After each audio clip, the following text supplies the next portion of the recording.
నీతో ఉండాలని, నీతో గడపాలని వచ్చానురా. ఒక్కరోజైనా నీ ప్రేమ నేను పొందుకోవాలని వచ్చా. కనీసం నువ్వు ప్రేమించటం లేదు.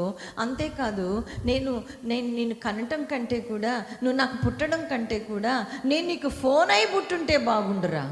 ఏమంటాడు? ఫోన్ అయి పుట్టుంటే బాగుండు. ఇదండి మన లైఫ్లో దీనికి ఇచ్చిన ఇంపార్టెన్స్, ఈ ఫోన్కి ఇచ్చే ఇంపార్టెన్స్ లోకంలో దేనికి ఇవ్వట్లేదు. మొదట దేవునికి ఇవ్వండి. దీని కాదు మనం పట్టాల్సింది, దీన్ని చేత పట్టాల్సింది. హల్లెలూయా, హల్లెలూయా, హల్లెలూయా. దీన్ని పట్టుకున్నవాడు మహాభివృద్ధిలోకి వచ్చాడు. దీన్ని పట్టుకున్నవాడు ఏ దినాన బిచ్చం ఎత్తలేదు. దీన్ని పట్టుకున్నవాడు ఏ దినాన ఆకలి కొనలేదు. దీన్ని పట్టుకున్నవాడు ఎప్పుడు కూడా చింపిరి బట్టలు వేసుకోలేదు. దీన్ని పట్టుకున్నవాడు అంచెలంచెలుగా లేవనెత్తబడ్డాడు. అదే పరిశుద్ధ గ్రంథం. చప్పట్ల కొట్టి దేవుని కనపడదాం.